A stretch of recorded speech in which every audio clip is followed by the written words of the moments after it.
Hey guys, so I'm gonna do a video that I've actually wanted to do for a while and I just haven't done it, and it is reacting to people's hot takes about Dragon Ball Legends.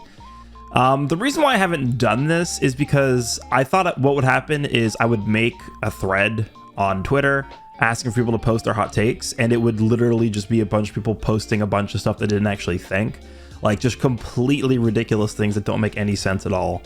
And they would call it hot takes and it wouldn't really be an interesting video. So I'm gonna be on the lookout for those kinds of posts here. Like, I don't know, somebody posting, and this will probably be the thumbnail, like Majin Vegeta was too weak on release or something. Like, obviously that's not, it's not a real like opinion that somebody has. So we'll go through this. I will read out all of the posts so that you don't have to like tab in and understand what I'm talking about. Just again, this is going to be something that you just put off on the side or have in the background while you're doing something else. Okay, so my post here. Let's try a Legends hot takes reaction video. Post your hot takes below and I will react to them.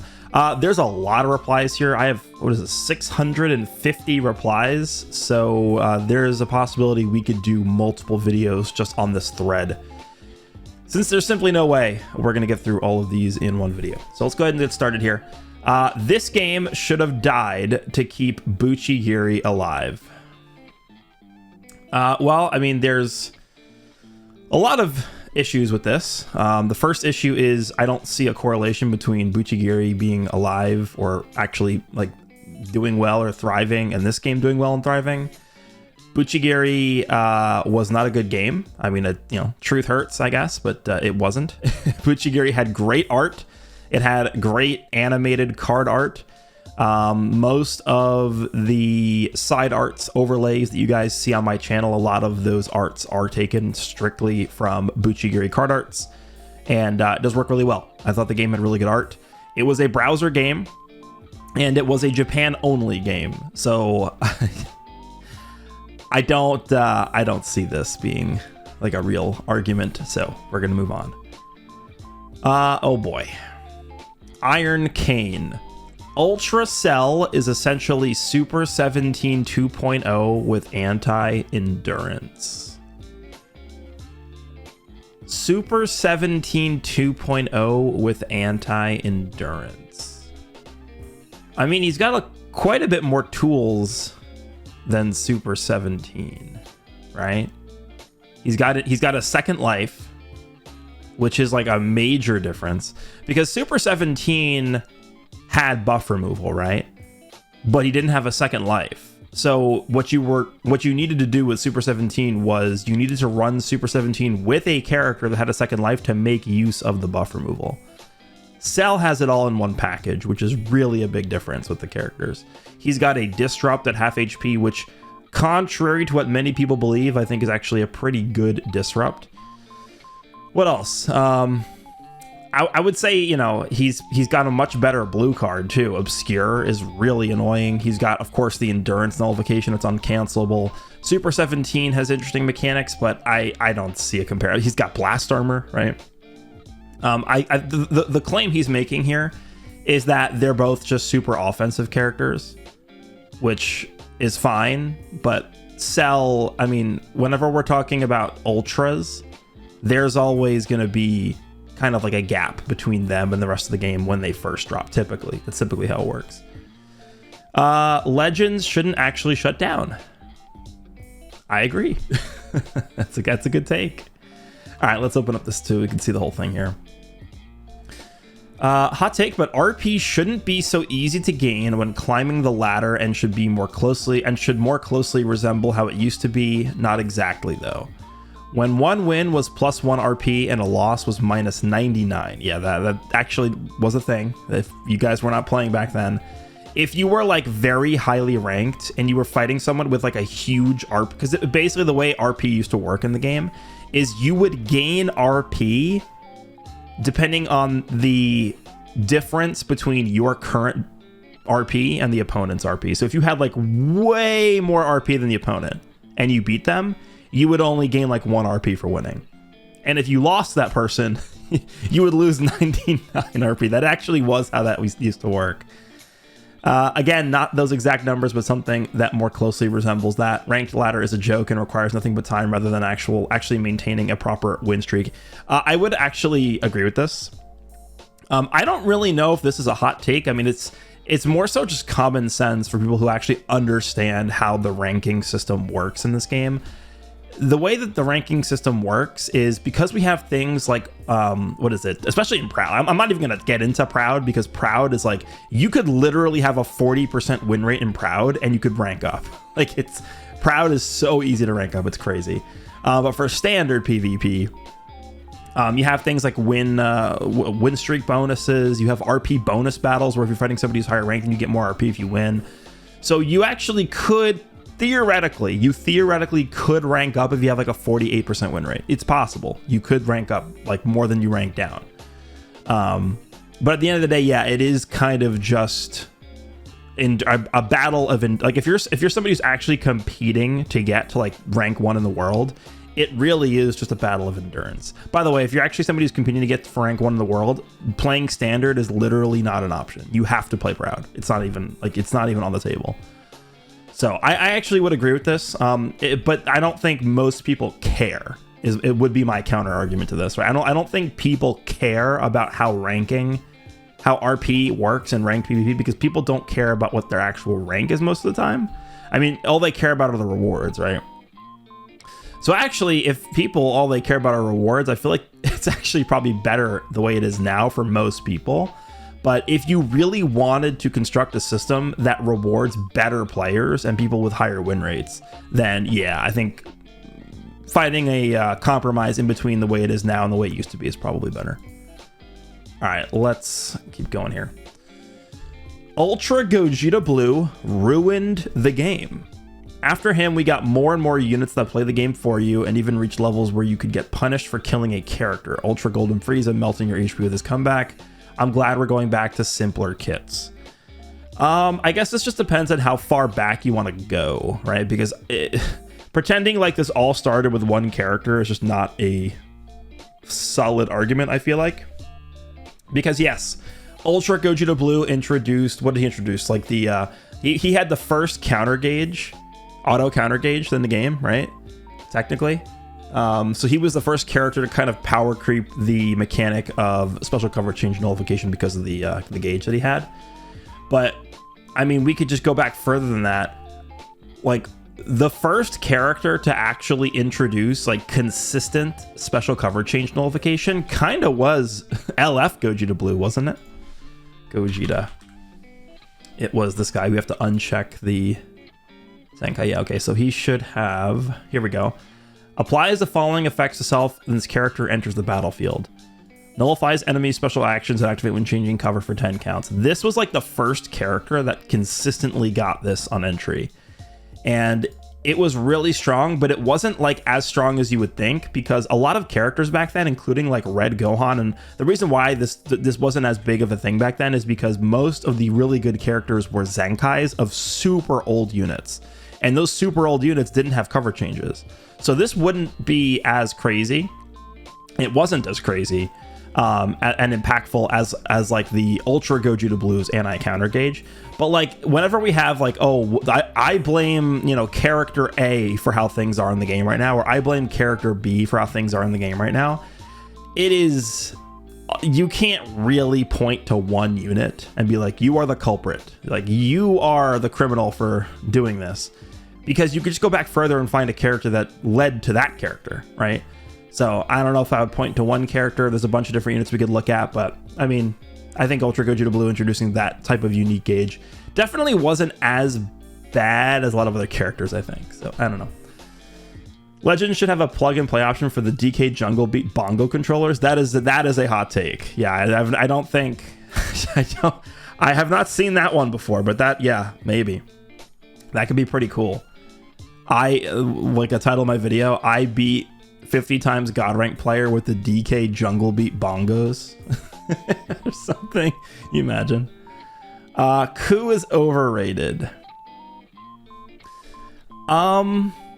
So I don't actually, so here's where like I don't really know how to respond to this because number one, I am not somebody who's like super entrenched in like Dragon Ball Legends social media, character ranking nonsense, like stuff like that. I don't really know what most people think of characters, I guess.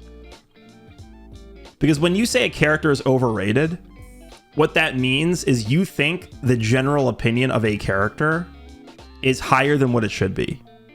So in order to know that, you need to know what like the general opinion of a character is. I mean, I think the general opinion of Majin Ku is pretty high. I think people think he's pretty good. But I don't know. But what I'd say to this is I think Majin Ku is a character that gets significantly better with dupes. Like much more so than other characters. And the reason why I say this is because the longer you can stay in with him and the better he tanks, the more chances you're going to have to paralyze the opponent, and that really affects the fight a lot. Like if you have Majin Ku at like 3 stars, I mean, he's not going to be nearly as strong as he... Like, okay, so if you have like... I guess what's the best way to explain this? The way that scaling works in this game, defense is going to scale better than offense. So what I mean by that is like if you have 2 3-star characters going up against each other, the damage you're dealing to each other is actually going to be higher than if you were both 14 stars comparatively. So if you're a 3-star Majin Ku that's getting hit by like a 3-star character and another 3-star character, you're going to be taking a lot more damage than you would take if you were both 14 stars. That's just the way that scaling works in the game. That's the way the math works. So yeah, Ku is a character that's going to be way better at 14 stars, and it's a lot of it because of the paralysis, and also just because of the healing. Right, you're going to get a lot more value out of healing if you're a bulkier character, if your team has got more stars on it. So I think if you're somebody who thinks Majin Ku is overrated, you probably don't have him at very high stars, I guess, or I don't know. That's what I think. Ultra banners are the only banners with summoning on. Oh, this is a hot take. Okay. Ultra banners are the only banners worth summoning on. Feels good to 14-star character and never having them appear in your summons again, thus never retroactively devaluing the crystals you spent on the banner, unlike with LF banners. So what he's talking about here is I mean, we don't know how they're going to do this moving forward, but at least through this point in the game, April 2025, they have never brought an Ultra back on a separate banner outside of their original banner. Right, so all the Ultras that we've ever received, summonable Ultras, I guess, starting with Super Gogeta, whenever they bring back Super Gogeta, they always just reprint his original banner. So we've never had a banner that features more than one Ultra character on it. So he's saying if you 14-star an Ultra character, you will never have to summon for that. You will never have a chance of pulling that Ultra character again. Which I can understand. I mean, I think at some point they definitely will start putting Ultra characters in other banners. So that eventually won't be the case, I think. I mean, we haven't seen it yet, so I can't say that with any definitive confidence. But you have to imagine that eventually they're going to do that. My only rebuttal to this is Ultra banners are just really bad. Your value for your CC on an Ultra banner is really bad. And it's not even just because of the lineups, where obviously most of the time the lineups are going to be way better on an LF banner.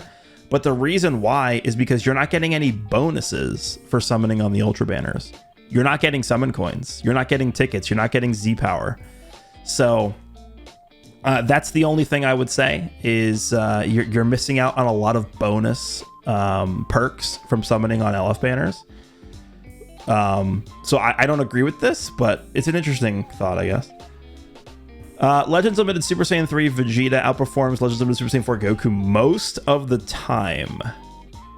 If you run them together, you'll see that Vegeta performs better in most games. Okay, well, that's not been my experience. Obviously, Super Saiyan 4 Goku is better in general, but on the Daima setup, I think Vegeta is the MVP. So I don't agree with this. I think there are matches where and I even pointed this out in my last God Rank video, where I used both of them together. There are matches where Super Saiyan 3 Vegeta can be the MVP of certain matches, for sure. That's the case on most good teams. Right? You're not always going to have one character that outperforms the rest of the team every single time, most of the time. But Vegeta's a very good character, right? I think he's a very good unit, right? But in terms of if I think he's better than Super Saiyan 4 Goku, and in terms of who I think provides more to the team and more value to the team, it's Super Saiyan 4 Goku, and it's by a lot. It's by a lot, but Vegeta's very good. Game is pay to win. Well, welcome to Gacha Games. I hope you enjoy your stay. Too much RNG based and coin flips decide the match since second anniversary. Well,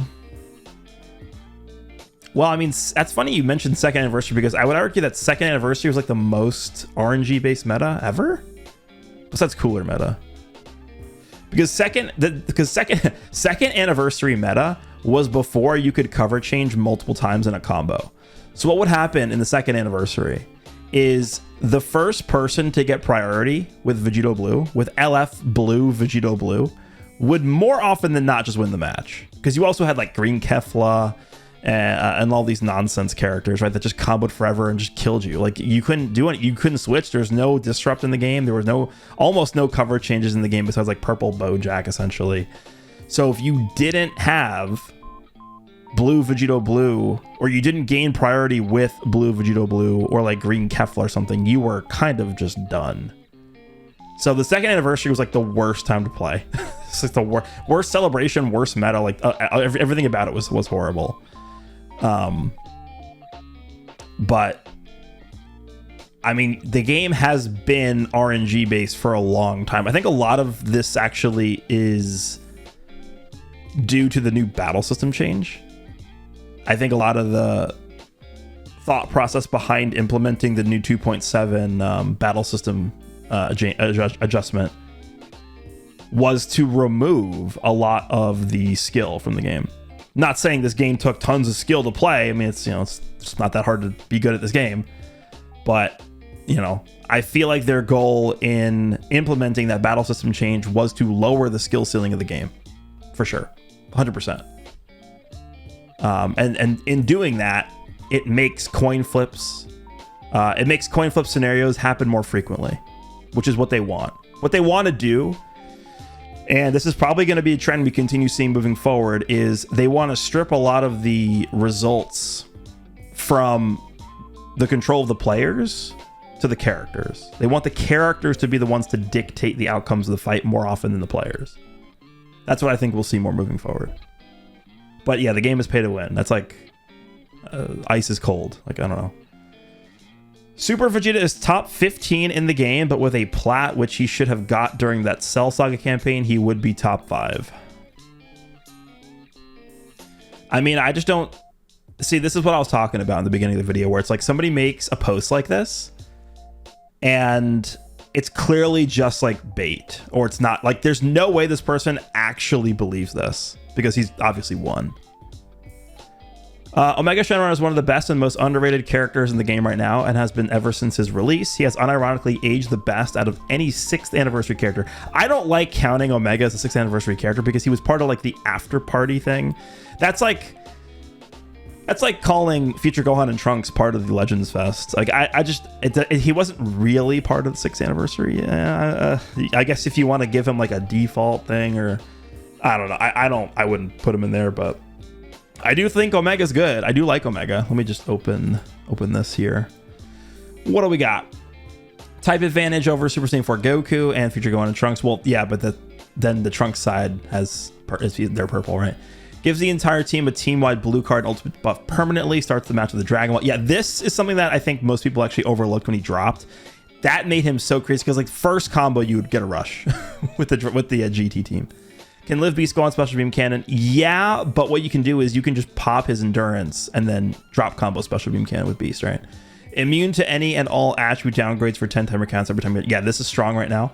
Has uncancelable special coverage. Yeah, this is also strong. Immune to AoE green cards once. Yeah, they should make this like 5 times. Neutral, type neutral entry. Yep, great tank. Great tank. Definitely not. Definitely not a great tank. Great offense. At this point, I would say no. Can feint with his blue. True. Goes type neutral on green. Yeah, but actually, what I would put in here is him locking in on green is more strong than this. Gets 2 ultimates. Yep. Indestructible. Yep. Amazing team options. Amazing team options. Powerful opponent, regen GT Fusion Warriors. Really? I would say probably actually not that great team options right now. I mean, he's got a lot of options in terms of the number of teams he's on, but those teams right now aren't very good. He's okay. That's what I'd say. He's definitely not one of the best characters in the game. I mean, like, what do we classify as one of the best characters in the game? Top 15, top 20? Do you think Omega makes top 20? Probably not. Probably not. Input delay and connection quality are atrocious. I have a very hot take on this, which I'll probably say after I read this. As a community, I feel we focus on meta issues being the main talking point, but not enough on this core problem. This past month has been the worst I've seen. Solid foundation needs to be set so we can build on top. Okay. So you guys ready for my hot take on input delay and connection quality? My hot take, I don't even, to be fair, I don't know if this is a hot take or not. It's going to all depend on how people react to this. But my hot take is there needs to be region locking in this game. If I'm playing the game in Japan, there is actually no reason, zero, not one, not two, not zero. There's zero, no reasons why I need to be matched up with somebody who lives in like South America or even just North America or Europe. Like, why am I getting matched with somebody who's living like thousands of miles from me? You're telling me I queued up for a PvP match and the game scans the general geographic region that I live in, and there's not a single person that is suitable to match up with me in PvP. That's what you're telling me. That's how little people play this game. There's no way. There's no chance. So what I think they should do actually is I think they should region lock PvP matchmaking. I would much rather wait another 20 or 30 seconds to find a match than have a match just be unplayable immediately, because it just wastes my time. It's a waste of time. Like, I'd rather just not play. I don't know if you guys agree with me, but I would rather not play the game than play a laggy match. I think there should be region locking in this game. I don't think I should be able to queue up from Japan and match up with somebody from Europe or match up with somebody from North America or South America. I don't think it should be possible to do. 10 counts of unconditional cover null on entry every time is one of the most annoying / boring abilities in the game, and I'm glad they're slowly straying away from that. I don't think that's a very hot take, but I don't think that's wrong. Yeah. You have like, so because the only way around that is auto counter gauges, everybody's favorite mechanic, or it's just really strict disrupt, which is what they did with the Daima team. Right, the Daima team comes in, destroys your hand, lowers your card draw speed by like 3 levels, removes all your key, seals your main ability, paralyzes you. Like, it's tough to get around all that disrupt. So yeah, you either have that or you have auto counter gauges. So that is what the product of that is, right? Because it's not only is it unconditional cover null on entry, but it's also card draw speed too. And that's what they mentioned in the newsletter. So we will see what they're doing, what they're going to do, but I think this is accurate. Yeah, I don't think this is wrong. Majin Vegeta plus Super Saiyan 3 Goku is the strongest counter to Daima. Majin Vegeta locking in Ku or Super Saiyan 3 Vegeta with his entry and ultimate and straight up killing them, and buff canceling so 4Ku doesn't kill your green, and Super Saiyan 3 being immune to every debuff the team applies, and with him using a green card still combos. So my issue with this is Majin Vegeta locking character will just Super Saiyan 4 Goku just heals your team to full health. I think it's a pretty good setup to use against Daima. I do. The only problem with the team is, like, other than Majin Vegeta's lock-in ultimate, they do like no burst damage. And the reason why that's important is because if you don't just kill the Daima team really quickly, then they will not die. Right? That's the problem with the Daima team right now. If you don't like snipe or lock in or just like immediately rush or have like some kind of super ridiculous star advantage over the Daima team, they're going to just out heal your damage. And Super Saiyan 3 Goku is not a character really that is doing a bunch of burst damage. See, Super Saiyan 3 Goku has one tool that you would look at this. Let me pull him up. You would look at Super Saiyan 3 Goku and you would think that he would be really, really good against, let me see if I can scroll down here. Let me actually just go to the transform version. You would look at this. The following effects occur every time this character uses a strike or a blast card. Inflicts all enemies with attribute downgrade minus 15% to health restoration for 10 timer counts. You would look at this and you'd be like, okay, Super Saiyan 3 Goku is going to put a stop to their healing. But then you pull up Majin Ku, and then you pull up Super Saiyan 3 Vegeta, and what does Majin Ku do? Let me just find where it says this. The following effects occur when this character is switched to standby. Cancels allies' attribute downgrades and abnormal conditions. Super Saiyan 3 Vegeta, we could do the same thing. Control F attribute. The following effects occur when this character enters the battlefield, cancels own attribute downgrades, applies buff effect, nullify attribute downgrades up to 2 times to allies. So you have so many ways of just removing and nullifying debuffs on this team that Super Saiyan 3 Goku's hypothetical health restoration debuffs don't even really work on delaying or weakening the healing on the team.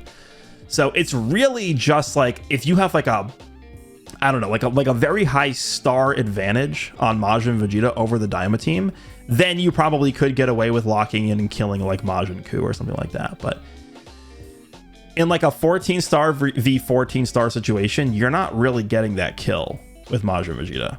And if you don't get that kill with Majin Vegeta, it's just very, very hard to just kill the team, right? Because otherwise, Majin Vegeta is just a combo character. Super Saiyan 3 Goku is just a combo character. And if you're just comboing for long periods of time, you're giving Daima an opportunity to switch out and back in and then out and back in. And they're healing they're literally healing for more than you're doing damage to them. So yeah, it's a very tough situation. I don't agree that this is like the best counter to Daima. I think it's there is no ideal counter to Daima. I think one of the best characters against Daima is actually Ultra Rosé. People don't seem to think Ultra Rosé is very good. He is. And I actually think, guess what? I think another character that's really good against Daima is Cell. Ultra Cell. He's not like a counter to Daima because that doesn't exist right now.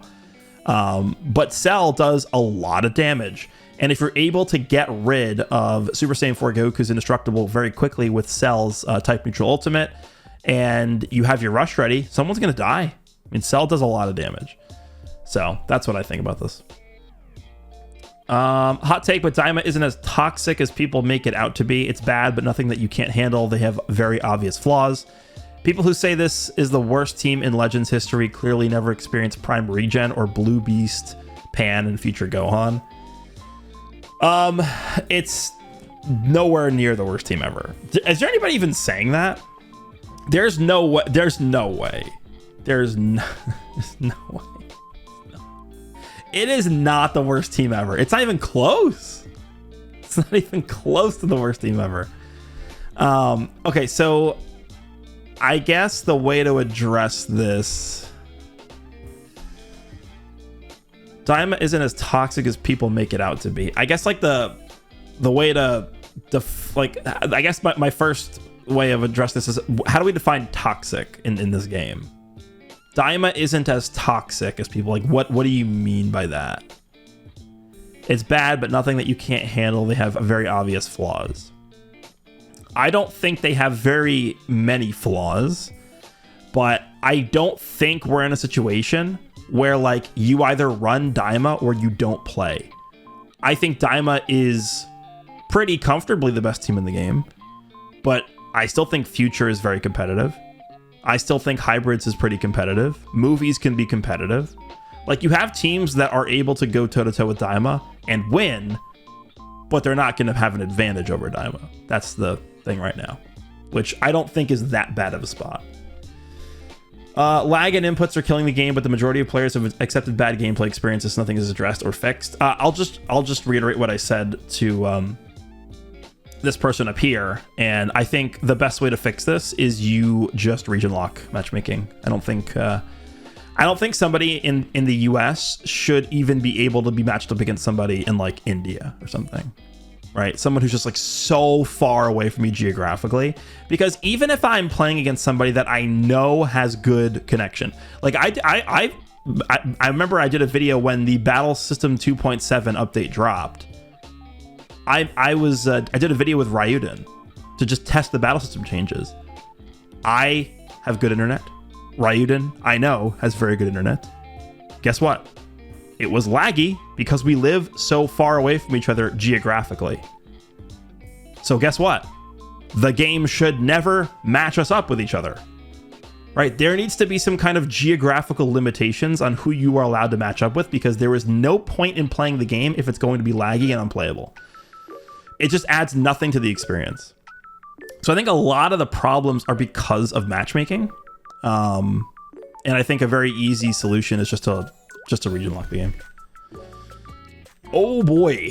All right. Let's open this in a new tab here. Bit of a long rant, also not a hot take, but have you felt like damage is rigged in some way? I faced one-to-one mirror matches where they have A or S tier equipments, bad benches, and fairly low stars compared to mine, and they somehow tank and do more damage than me. I mean, it would depend on like Z abilities, equipment. They have pure buffs, Zenkai buffs. Like, I'm not sure about the situation, but I'd have to look at that. All right. Hold on, let me make this a little smaller so we can get it all on one page here. I know they had to give Daima something already, but this is just insufferable. Okay. Consistent paralysis, Ku getting feints left and right. Combos are essentially useless since Daima can do 2 swaps and delete your cards, steal your main. Rising Rush or a random card gets rid of your key on even obscure your entire hand. And the amount of healing and damage inflicted they get is just insane. Every now and then I run movies, Ultra Beast, God Goku, and Turles, and they just get incinerated. And it isn't a problem of matches being impossible to win. Honestly, some people get way too confident when running Daima. I've never seen so much people go for full range strikes or just press every card they get without even sidestepping. To me, it's just boring to see matches go to timer so frequently once more. Okay, so this person obviously does not enjoy the Daima team, which I understand. There are certainly frustrating parts of the Daima team. Obviously, I am not a fan of paralysis and feints and all these RNG abilities. That's the reason why I famously, like, absolutely despised the LF cooler meta, is because the reason, what I define as being toxic in this game is when things are left to RNG. And that's another reason why I hate AoE green cards, right? So if an opponent is going for a tackle against you, and you correctly counter their tackle with a strike card, and they have an AoE green, you're doomed. Right? I countered your tackle, I guess I lose, right? That should not be how the game works. And that is RNG, because, right, you could either choose to eat the tackle on purpose, thinking they might have an AoE green, but then they could just combo you off of the tackle with a strike card, right? So it's just RNG. Don't like that. Didn't like the cooler meta, because the way it used to work, I'm not going to go into the super rant about Cooler right now, but the reason why I hated the Cooler meta and the reason why it was 100% RNG dependent is because Cooler had no covered all on entry, and he basically does the same thing that Super Trunks does. When he hits you with a strike, it was only a strike card, because he changed his whole hands to strikes when he entered the battlefield. When he hits you with the first strike, he would lock you in for like 3 counts, and Cooler was so oppressive offensively that if he locked you in, you essentially lost a unit.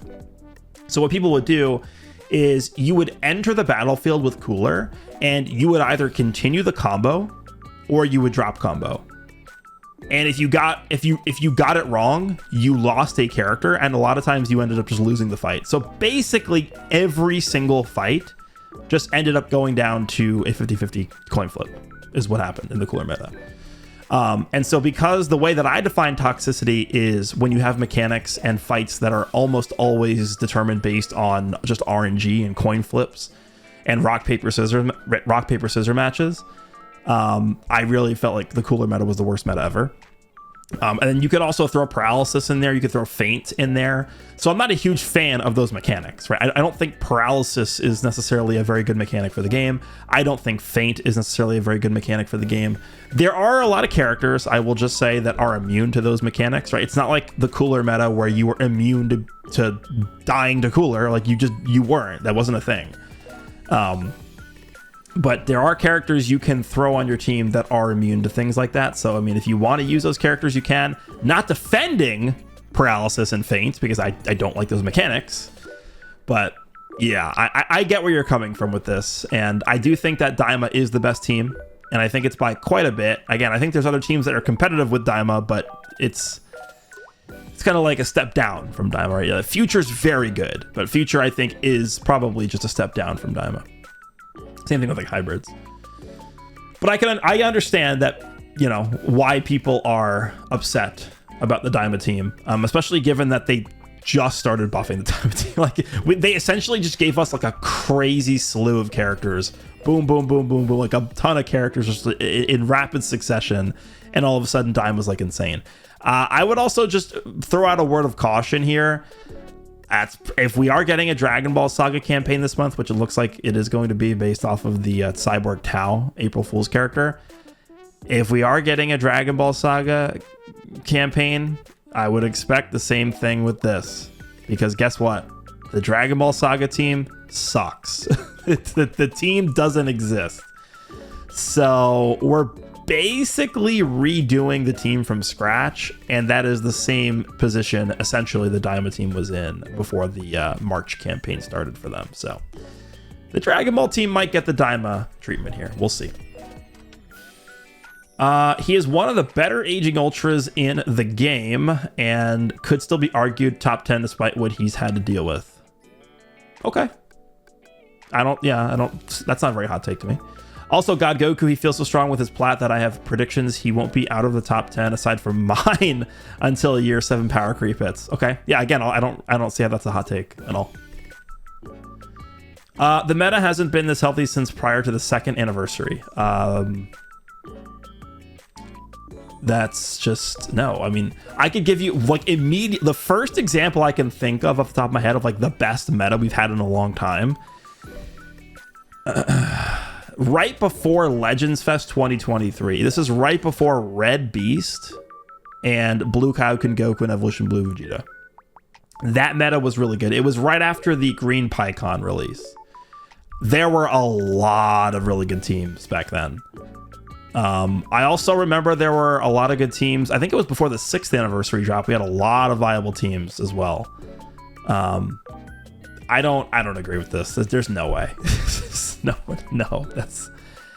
How would you come to this? Like, the meta hasn't been this healthy since prior. Like, what do you mean healthy? Do you mean variety of teams? Do you mean toxic mechanics? Like, what do you mean by this? I don't see this being the case. He's not top 1. Okay, but like this doesn't contribute. I don't like. Okay, if you're gonna say, at least like say why you think that, I guess. He just does way too much for his Daima team, which is the best team. Like, I think the best way to illustrate this is if you removed this guy from Daima, like how good would the Daima team be without him compared to removing like every other good character from their teams? And I think this is the biggest gap easily. So this guy, I mean, he's just doing way too much. Okay, I don't know if it's a hot take, but this is easily one of the worst designed characters in Dragon Ball Legends history. So many teams would have a better matchup against Daima if he didn't suck, thanks to his note, cover changing, and potential as a defense type. Future God Key and powerful opponent would have loved this unit. I do think his design was bad. Do we want to call him one of the worst designed characters in history? I think if you want to extrapolate his position as a Legends Fest Part 1 headlining character, if you want to look at that and be like, you know, he was a headlining Part 1 character to one of the biggest celebrations ever in Legends, I think you can make the argument. But if it's just in a vacuum, let's just take a look at every single release ever. Is this character one of the worst designed characters ever? No. But because he was a Part 1 Legends Fest character, I think it's fair. I think it's fair. So many teams would have a better matchup against Daima if he didn't suck. I mean, it would depend on what they would have done differently, right? I mean, it's hard to really play what if here. I do think the no cover changing mechanic would have actually helped him a lot for sure. If they made it more consistent, or there were other ways to get it up more frequently, it would really help against Daima, because again, it's just gonna pull this character up here. Super Saiyan 4 Goku. One of the biggest aspects of why this character is so crazy is him deleting buffs when his team gets hit for the first time when he's on standby, and this no cover changing mechanic would have been a way to circumvent that. So yeah, this one screen sucks to look at.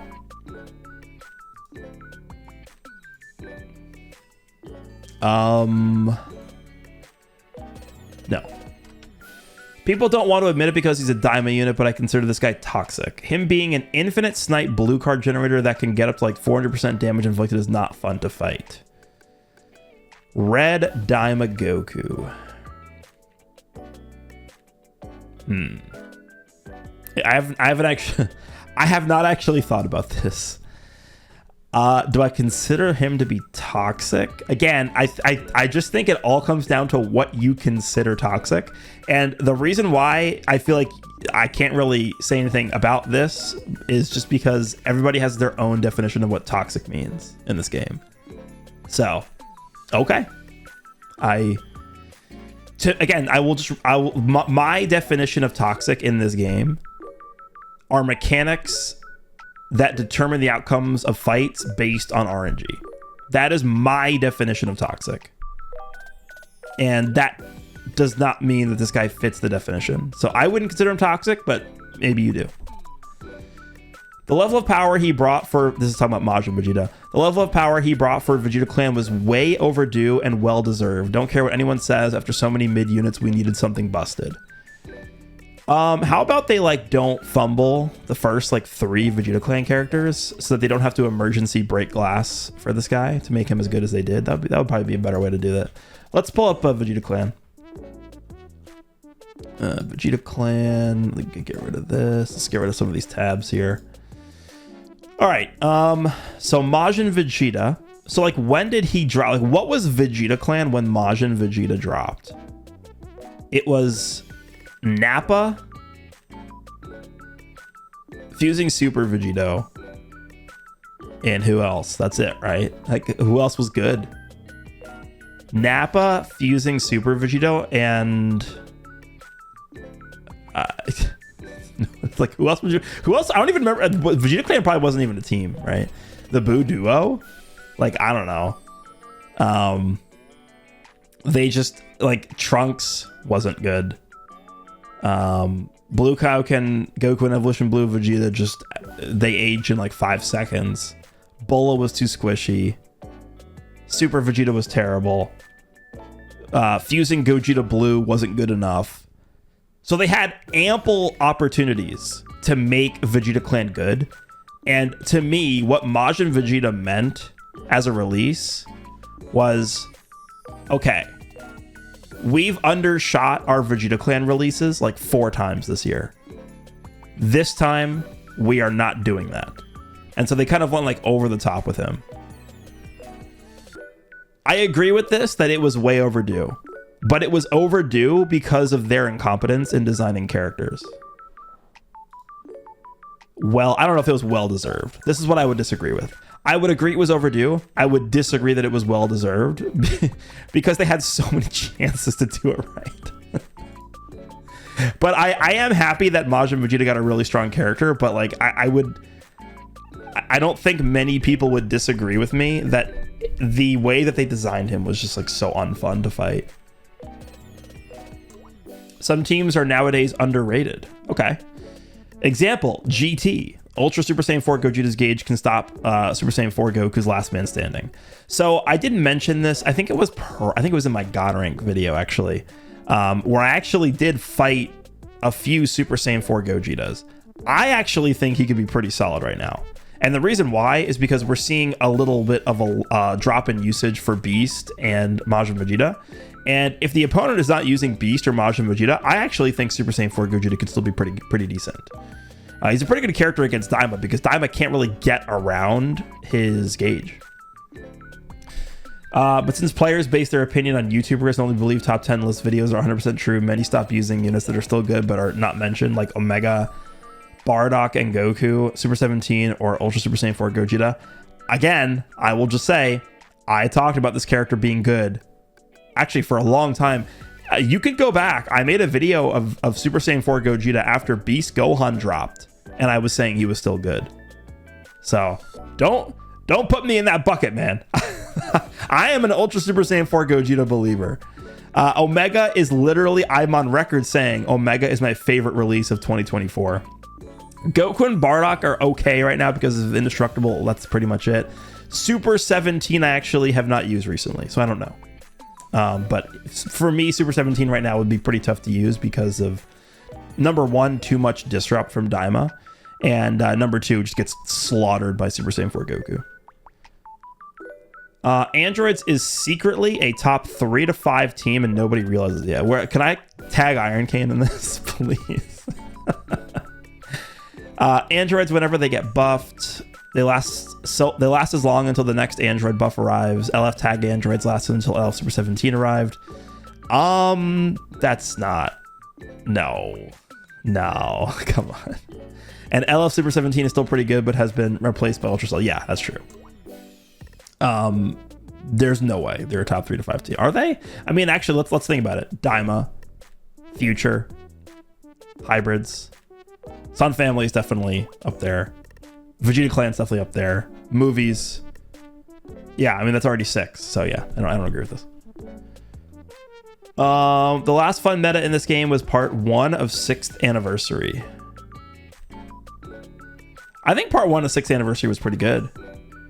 Was it the last fun meta? Part 2 was annoying. Ultimate Gohan.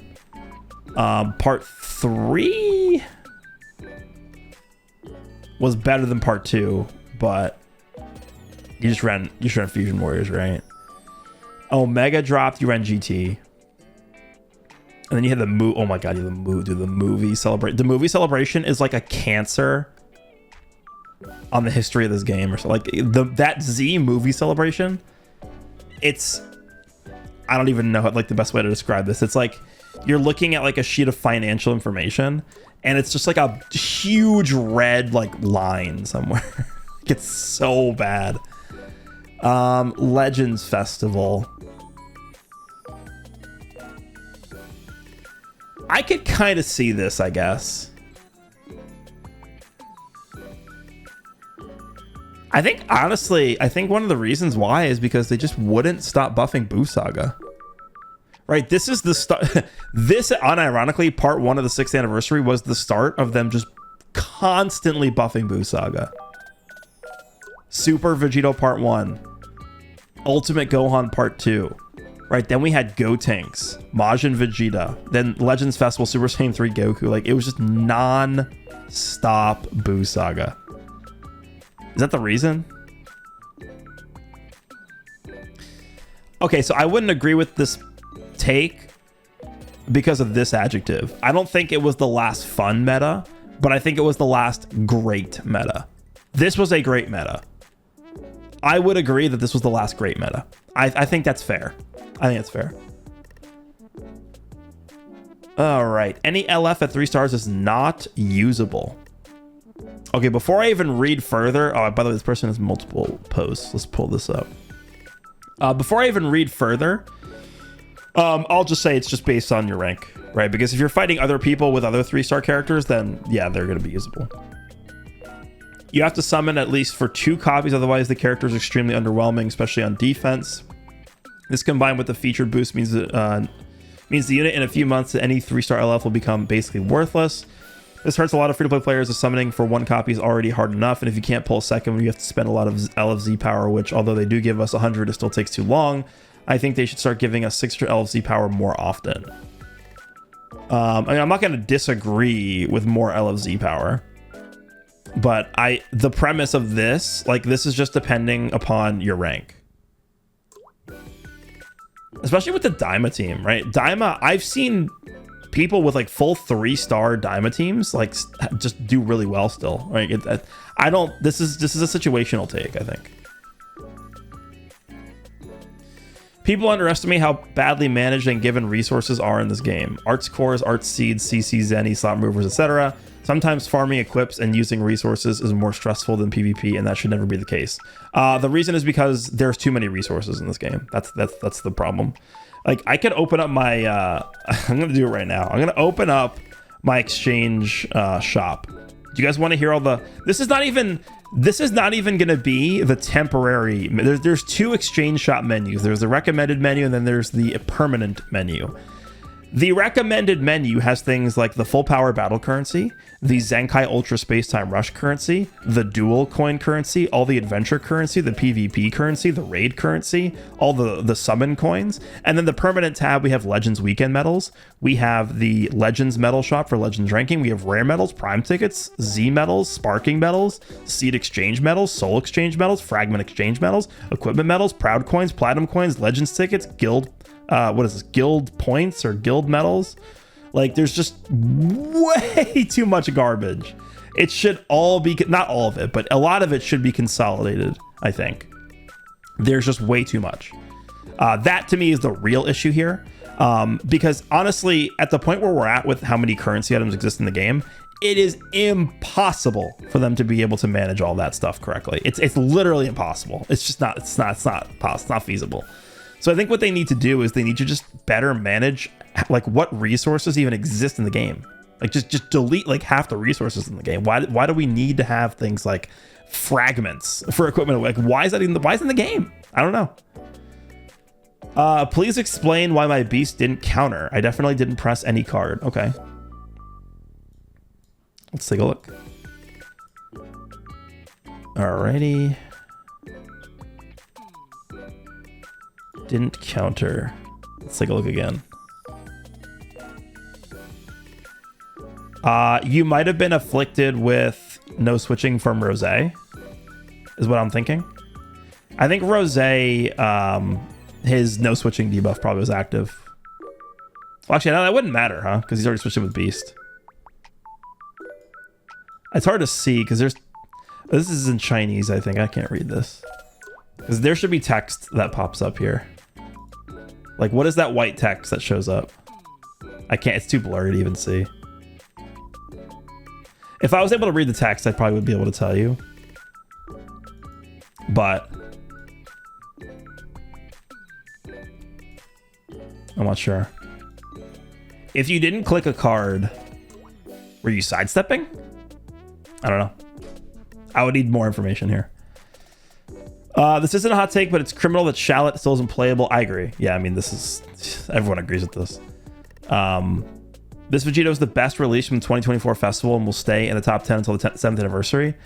No, because he's terrible against Daima. Like, this Vegito, he is really bad against Daima because he can't combo. And if he can't combo, he can't build his gauge up. And if he can't build his gauge up, he's bad. Boom. Not really a hot take. Banners have far less value to summon on than they used to have ever. Or sorry, let me reread this. Banners have far less value to summon on than they used to have, even anniversary or festival. You could have decided to not summon and be sure the unit would return on a good banner. They should adapt the unit cycle from Dokkan, which is better plus more predictable. Yeah, I've talked about this before. I think one of the big issues in the game right now is how like non-valuable banners are. And a perfect example of this, I'm not going to pull this up because it's going to take too long to do this, but perfect example of this is when Super Saiyan 3 Gotenks dropped. His banner was like the last LF banner before Legends Fest. It was really, really good. And I remember telling people, I'm like, guys, I know this is the final banner before Legends Fest, but this is a good banner. And I would actually recommend you guys go in at least a little bit to summon on this. And then we got Legends Fest Part 1. And everybody, of course, wanted to summon on Vegito Blue's banner. And Vegito Blue's banner was actually one of the worst banners ever. It was so bad. So yeah, I would agree with this. It's really, really bad that they do this. A lot of these big celebrations, like the banners are bad. It's really, really stupid. And another issue too, which this guy talks about too, is returning characters take way too long to return. Like, we haven't even seen the Legends Fest characters come back yet, right? Vegito Blue and Rose have not returned, besides the Happy Bags, right? Yeah, it's just it's honestly it's like 3 months too late. These characters should be back in like 2 months. It's a PvP game. You need to have access to the characters. They should start doing 3 times Z power and rates again for celebrations only. I mean, obviously, if it was up to me, I would agree, but there's clearly a reason why they don't do that. It's pretty obvious why. Cover changes became pretty much useless. Yep. 90% of the time, the opponent is having cover and all for most of the game. Yeah, but they've addressed it. I think they're going to try and change this, so we'll see. LoE can never be a viable team in future, ever, unless it gets a Majin Buu Saga treatment. Yeah, which they won't, because it's two characters, right? LoE is basically just become the powerful opponent team, right? There's no point for them to make LoE like its own team when powerful opponent exists. I remember back in the day, my argument used to be just combine LoE with Frieza Force, right? Make it one tag, make it like Rulers of the Galaxy or something. I don't know, whatever they wanted to call it. Rulers of the Universe, or the what is it called, like in the English dub? The Planet Trade Federation. That's what the name of the tag would be. And it would just be like, you know, Dodoria, Zarbon, the Ginyu Force, Broly from Dragon Ball Super Broly, not the Super Saiyan versions, but Frieza, Cooler, King Cold, which we still don't have in the game somehow. But like, yeah, all those characters would be together in the same team. But as it stands right now, LoE is Chilled, Frieza, and Cooler. And I guess whenever King Cold gets added, he'll be on there too. But it's just, they're never going to release enough Friezas or Coolers in like a short enough time span for the tag to be good. So I agree with this, yeah. Legends should be more accessible. Coldest take ever from a guy who doesn't even play. I don't. What does this mean? Let's just be more. So what does that mean? Like you want them to release it on PC? I guess. Doesn't it already exist? Like, can't you already get it from the Play Store? I'm pretty sure you can. All right, I think we'll do a few more here. Just about an hour in. Goku Black and Broly were top 10 on release, but because flaws on the kits and the popular opinion that they were bad, people just stopped using them. I even used transforming Gogeta Blue and Turles with Cell till this day. Okay. Let's move on. Why is the PvP settings when backing up removes Vanish is also in PvE? Legends also needs to revamp the Zenkai system. It's because it's the battle system. It's not just like the PvP system. I actually think this could be good for PvE. And the reason why is because the bots can no longer PV you when you go for a blast, right? I don't even really pay attention to it, but like I feel like that's got to be a good change for PvE. And I think whenever they release the next God, what is it, the God Challenge, which literally I hate that event so much, but like the God Challenge, the bots would just farm PVs against you from full screen, which they can't do anymore. So I feel like the God Challenge is going to be a little more bearable next time. But yeah, that's why, because it's a game-wide battle system change, not just a PvP setting. Legends also needs to revamp the Zenkai system. In what way? I'm not sure what that is referring to, but I'm open to it. PvP is also a gacha to a certain extent. Random feint procs, random paralysis procs, Ku contributing a lot. Yeah, but that's been the case pretty much forever. But yeah, again, I'll just continue to say this. I don't really like RNG mechanics. Hot take, revival characters should never get full HP after revival. Why? I mean, we have characters that, I guess they don't really exist. I mean, they exist, but they're not like viable. We have characters that can like lower the amount of health. Like Ultra Super Saiyan 4 Gogeta's Ultimate. What is it, like 80% less HP or something when they revive? But yeah. Never summon for a red unit after anniversary. Hype unit, boring unit, mid unit. Don't summon, they'll just get countered. Okay. All right, well, I think we'll do like 3 more. We'll do the rest of the posts on my screen, and I think we'll be done here. Hot take, after thinking, Legends Fest 2024 was not bad.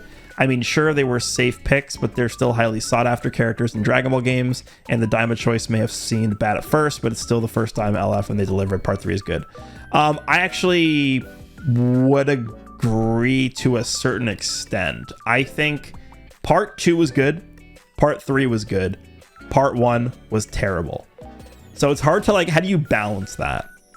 I think would I go this far?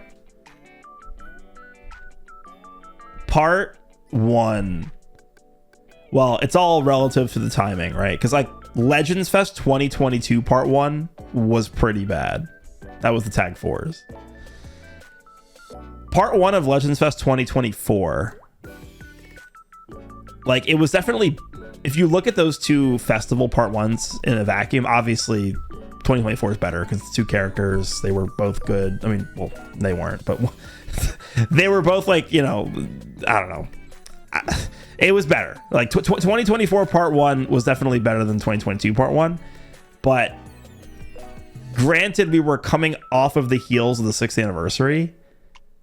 I feel like I got to give the edge to 2022. Like, it probably was the worst Part 1 of a major celebration ever. It was horrible. Terrible. No new mechanics. The arts were bad. Goku Black was a fumbled character. Vegito Blue was obviously really strong, but he was just boring. Like, I don't know, man. I feel like everything they did with Part 1 was just really bad. Like there was something severely lacking in the Part 1 of 2024. And so because of that, I can't really call Legends Fest 2024 great. I think they did a good job with Part 2, and I think that they did a good job with Part 3, but when you have Part 1 that's so underwhelming, like Part 1 is the most important part of the celebration easily. Like it's not even, it's by far. So when you start off like that, it's like impossible to catch up. So I can't call it a great celebration. The Ultra Super Saiyan 4 Gogeta meta was worse than Daima if you didn't have Ultra Super Saiyan 4 Gogeta.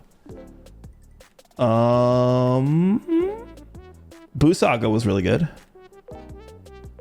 Right? I mean, like, Buu Saga during Part 3 of the 6th anniversary was basically future right now.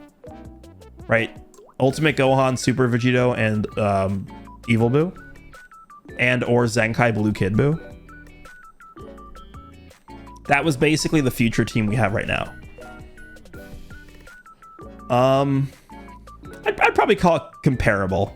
I don't think it was like way worse or way better. Okay, last one. Daima is the most toxic team in Legends history, and nothing comes close. I've already kind of addressed this, and I will say no, not even close. I guess it's just, again, this is another one of these things where it's just going to come down to what do you consider to be toxic? What do you define as being toxic in this game? Is it just the team is very good? Is it just like, what do you mean by toxic?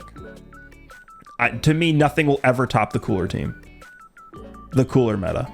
The LF Final Form cooler meta. And the reason why is because every single, basically every single encounter with cooler was a coin flip of whether or not the game continued or ended. How can you possibly have a worse meta than that? It's impossible. You cannot make a worse meta than that, where every single time a character enters the battlefield, you have a 50% chance to just lose the fight. It's impossible. You can't make a worse meta than that. That is the definition. That is my definition of what it is to be a toxic meta. Right? Because again, I will say it one more time. My definition of toxic in this game is when you have mechanics that hinge on RNG to make or break the outcome of the match. And that is the embodiment of what cooler was. So I can't see anything coming close to that. But yeah, we've definitely had, I mean, would you rather have the infinite combo meta from the Legends Fest celebration? I don't think so, right? Nobody liked that. All right, so I'll cut here. This will be the first video. Maybe I'll just kind of keep this tab open and I'll come back maybe in like a day or something and do another one of these videos because we have a lot more replies to get to that I haven't looked at yet. Let me know what you guys think of this kind of video. Let me know what some of your hot takes are down in the comments if you guys enjoyed this one, and I will see you in the next one.